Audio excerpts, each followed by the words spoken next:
Welcome everybody to today's first ever college football podcast on Big Footy. I am your host, Aussie Dude. We'll start with a Week 7 recap. The first game we'll recap will be Louisville versus Rutgers. Louisville and their quarterback Teddy Bridgewater, a highly scouted quarterback expected to be a high draft pick in next April's NFL draft. There were 24 NFL scouts in attendance for this Thursday night primetime game to watch Teddy Bridgewater and the Louisville offense. Teddy Bridgewater had 2 fumbles in the red zone. He also threw 1 interception. However, there were also 310 passing yards and 2 touchdowns in the 24-10 victory over Rutgers. Now we'll move to the Sunday games. We'll start with the number 25 Missouri Tigers going to Athens, Georgia to play the number 7 Georgia Bulldogs. Aaron Murray and the Georgia Bulldogs didn't get as much offense as you would have expected them to. Aaron Murray threw for 290 yards, 3 touchdowns, and 2 interceptions. Whereas James Franklin, the Missouri quarterback, only threw for 170 yards and 1 touchdown before leaving the game injured in what was later diagnosed as a separated shoulder. He will miss the rest of the regular season, but could very well be back in time for a bowl should Missouri win enough games to qualify for the bowl season in December. Now Missouri started off fairly fast, including scoring 3 touchdowns in the second quarter to have a 28-10 halftime lead. Georgia, however, would come back, getting a 26-28 game early in the fourth quarter before Missouri scored 2 late touchdowns to seal the game 41-26, knocking off the number 7 ranked Georgia Bulldogs and handing them their second loss for the year. Another big game was the Red River rivalry, which had the number 12 ranked Oklahoma Sooners against the unranked Texas Longhorns, led by coach Mack Brown, who has been on the hot seat, and many expected this to be Mack Brown's final stand, which turns out it is not, because the Texas Longhorns upset the highly favoured number 12 ranked Oklahoma Sooners 36-20. Colt McCoy's little brother Case McCoy, the quarterback for the Texas Longhorns, had 190 yards passing, 2 touchdowns, and 1 interception in the 36-20 victory. Another big game was in the SEC in a ranked versus ranked bout. We have the number 17 ranked Florida Gators against the number 10 ranked LSU Tigers. Now the LSU Tigers would walk away with the 17-6 victory after stopping Florida late in the fourth quarter on a 4th down play in which they forced a fumble. Zach Menberger had only 152 yards passing in what was a fairly low scoring offensive game by both sides. We'll move to the Pac-12, where we have a ranked versus ranked game also, with the number 2 ranked Oregon Ducks on the road to face the number 16 ranked Washington Huskies. Marcus Mariota had a 366 yard passing day, which included 3 touchdowns, while Oregon had a huge day on offense with another 631 yard day of total offense.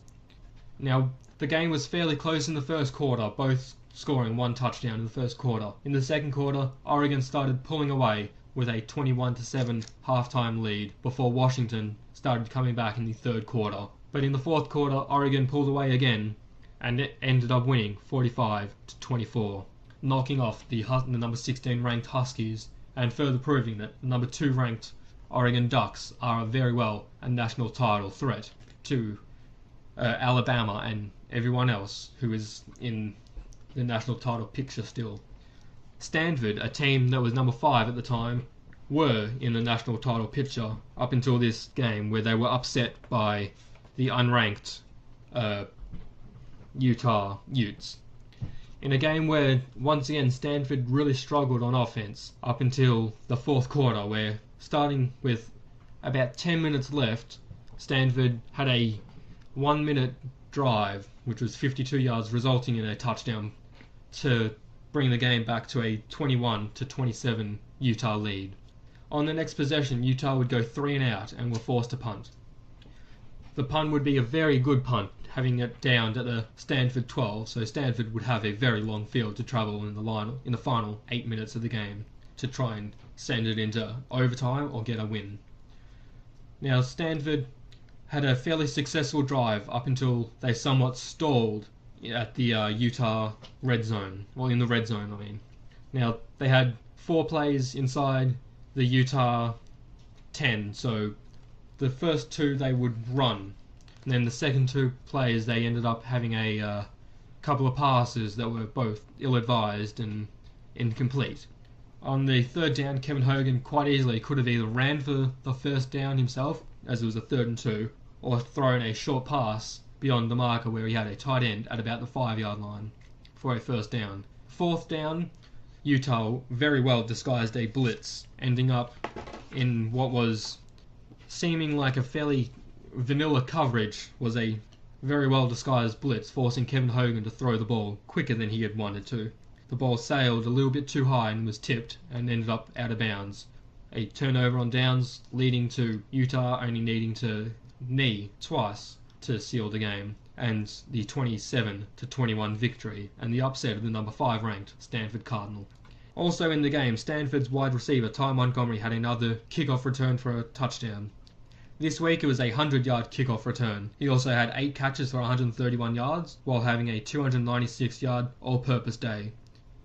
Utah finally had all of their phases click for the first game all year that I've seen them play. Utah could quite easily have ended up being 6-0 instead of 4-2, with last week's loss to UCLA by 1 touchdown, while they had 6 interceptions, with 3 of them in scoring range. Really ended up costing them the victory over UCLA.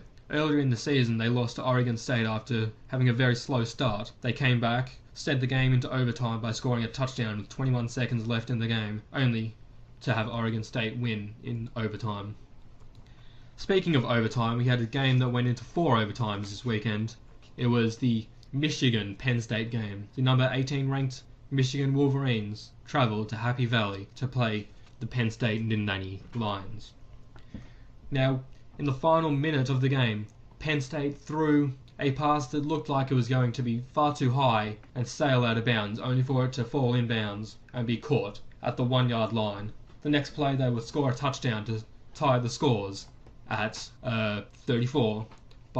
With 27 seconds left in the game, Michigan had a chance to drive down the field and have a game-winning field goal, only for the field goal to be missed.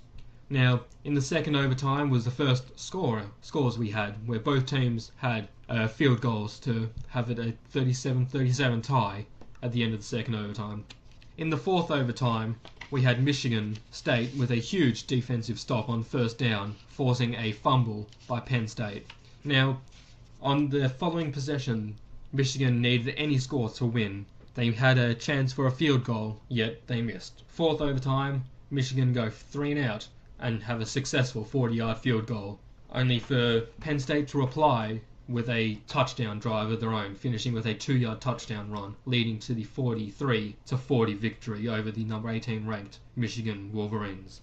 Now, this doesn't just hurt Michigan, this also hurts Ohio State's chances at a national championship run, due to the lack of strength of schedule and the lack of talent within the Big Ten. This was a devastating blow for Ohio State, and extremely diminishes their chances of ending up making a national championship game. The loss just about seals any hopes for them, because many people believe that a 1-loss Pac-12, ACC and SEC team could very well end up jumping a undefeated Ohio State team at the end of the year. Ohio State haven't been doing themselves any favours by not having very impressive victories over Wisconsin or Penn State, who were the other 2 ranked teams that they had on their schedule for the year. Both of them, they really needed impressive victories and to put up big numbers against ranked teams to get some credibility back into the Big Ten. The number 1 ranked team, Alabama, had a very slow start against Kentucky. Now, this is a Kentucky team that has struggled for quite a few years. The Alabama Crimson Tide didn't score a single point for the first quarter. Now, in the second quarter, they scored 24 points, with A.J. McCarron having a 359-yard passing day with 1 touchdown, while T.J. Yeldon had 16 carries for 124 yards and 2 touchdowns in the 48-7 victory over Kentucky. And now to the Texas A&M game, where they faced Ole Miss in a fairly big SEC game, which Texas A&M were expected to win fairly big. That was not, in fact, the case. Well, at certain stages of the game, it looked like it was going to be a fairly comfortable victory for Texas A&M, including having a 21-10 lead early in the third quarter. From the second half of the third quarter to the fourth quarter, Ole Miss really clicked by scoring 4 touchdowns within that period, including at one stage getting a 31-24 lead. However, on the next drive, Texas A&M would tie the score. Later in the game, Ole Miss would once again regain the lead with a 38-31 lead over Texas A&M. On the following drive, Johnny Manziel would march down the field and have the Texas A&M Aggies score another touchdown on a Johnny Manziel run to level the scores once again at 38. The following possession, Ole Miss would go 3 and out, which let Texas A&M use the final 2.5 minutes to try and get into field goal range and score a game-winning field goal, which they did as time expired for a 41-38 victory. Johnny Manziel threw for 346 yards. He didn't throw for any touchdowns, but he ran for 2. Bo Wallace for Ole Miss had 3 touchdowns, 301 yards, but 1 interception. Now we'll move on to the rankings. The biggest movers of the weekend were LSU moving up 4 positions to number 6. UCLA went up 2 to number 9. Miami also went up 2 and now ranked 10. Missouri, the biggest move of the weekend, going up 11 positions in the rankings and now ranked 14. Biggest losers were Georgia, going down 8 positions to 15, and Stanford also going down 8 positions, now 13 in the nation. Another loser could very well have been Ohio State, as Michigan dropped from the rankings, costing them a chance for a highly ranked team at the end of November. Now the rankings are as follows. Top 10 are Alabama, Oregon, Clemson, Ohio State, Florida State, LSU, Texas A&M, Louisville, UCLA, and Miami, Florida round out the top 10. Now, big games ahead of us in Week 8 include the number 10 ranked Miami, Florida Hurricanes travel to North Carolina for a Thursday night primetime game, which, as many of you know, is quite often a danger game for a ranked team on the road, as in previous years many ranked teams have either struggled or dropped games on the road on a Thursday night primetime game, so the Miami Hurricanes should very well be on upset alert this weekend. Also on upset alert, South Carolina travel to Tennessee. The number 11 ranked South Carolina Gamecocks face Tennessee, a team that could very well have beaten the Georgia Bulldogs a few weeks ago if luck had ended up going their way. Sadly for the Tennessee Volunteers, it did not, but they have a chance this week to upset the number 11 South Carolina Gamecocks. In a surprising ranked versus ranked team game in the SEC this weekend, we have the number 22 ranked Florida Gators going to the number 14 ranked Missouri Tigers. Both teams have lost their opening day quarterbacks for the year, with Jeff Driscoll from Florida out for the season, just like James Franklin from Missouri is out for the season. So both teams will probably have to rely more so on their defense than their offense this week. However, Missouri, with their backup quarterbacks, did manage to score multiple touchdowns at the end of the game to help them beat Georgia last week. In the other ranked versus ranked game in the SEC this weekend, we have the number 24 Auburn Tigers travelling to College Station to play the number 7 ranked Texas A&M Aggies. Now, the Aggies will probably end up winning this comfortably if their defense can improve. The Texas A&M defense has been a huge question mark for the team all year, as they've let big scores to both Ole Miss last week and then the 50 points they gave up to Alabama earlier in the year. Now, Auburn are an improving team, but have they improved enough to challenge the Aggies? At the same time, we have the number 9 UCLA Bruins going to play the number 13 Stanford Cardinal in a huge game in the Pac-12, in a Pac-12 North versus Pac-12 South game. Last year, Stanford beat UCLA both times, which was in back-to-back weeks, first at the end of the season and the second was in the Pac-12 championship game for the Rose Bowl position. Now, the UCLA Bruins this year are probably going to enter the game favourites, as Stanford haven't had much offense in the past 2 weeks. Will the Stanford defense improve, or will they drop a second game in a row after being upset by Utah last week? Now, the game of the week is probably the Florida State-Clemson game. That's where game day will be this week. It is the number 5 Florida State Seminoles against the number 3 Clemson Tigers in a huge game from the ACC. The winner of this will be in the box seat for the ACC, but not necessarily the box seat for a national championship, as both teams in previous years, while being favourites in the ACC, have stumbled later in the season against unranked teams, both at home and on the road, So they should both be aware of playing unranked teams because they have looked past them in previous years and stumbled on that occasion. But this will be a very big game and should be an absolutely exciting game to watch. Now, another game that could very well be an interesting game is the rivalry game between USC and Notre Dame. Well, in the previous years, it's been a while since both teams have been successful, and this year is no exception, as both teams are still down. Last year, Notre Dame had a very successful season, capping it off with a national championship appearance, only to get annihilated by Alabama.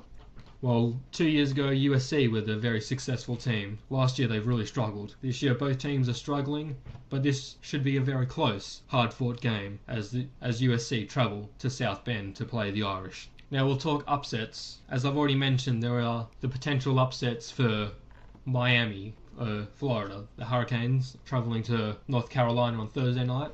And Tennessee could very well upset South Carolina when they host the Gamecocks on Saturday or Sunday our time. Another upset alert to be careful of would be the number 20 Washington Huskies travelling to Arizona State. Does Arizona State have surprised some teams? They've also had the controversial victory over Wisconsin earlier in the year and were fairly competitive for much of the game against Stanford. But however, Washington cannot afford to lose 3 games in a row and still expect to do any damage in the Pac-12. Plus 3 losses in a row could very well end up hurting their recruiting aspirations going forward. Now we'll talk about our TV schedule on ESPN and ESPN this week. You can see the full schedule in the Week 8 thread on Big Footy. Some of the highlights include the Miami, Florida versus North Carolina game at 10:30 on Friday morning on ESPN2. As always, we have College Game Day. This week we have it starting on time, so we won't miss the first hour. We have it starting right at midnight, live from Clemson, South Carolina. We'll also have, following that, the South Carolina-Tennessee game, which is an upset alert in my opinion, at 3 a.m. on ESPN. At 6:30 a.m. on ESPN, we also have the number 9 UCLA versus number 13 Stanford Cardinal. Once again, 6:30 on ESPN. Now at 11 a.m. we have the huge game between Florida State and Clemson. That will be on ESPN2. And you can close out your afternoon at 6 o'clock on ESPN with College Football Final for all your best highlights, analysis and more from your college football weekend. And if you would like to help out with this college football podcast, feel free to PM me or any of the others affiliated with American Football Podcasts. You can either do it in the podcast thread, which is sticky at the top of the American Football page on Big Footy forums. Any questions, comments or other, you can either put in the new to college football for whether you want to know more about the sport or you have questions or queries or want to co-host. You can put them in either the weekly threads, the new to college football sticky, or the podcast thread, depending on what your question is. And as always, I'm looking for someone who I could co-host this with. If you feel like you'd be interested, I'll leave you with a goodbye, and I hope your team wins this weekend. See ya.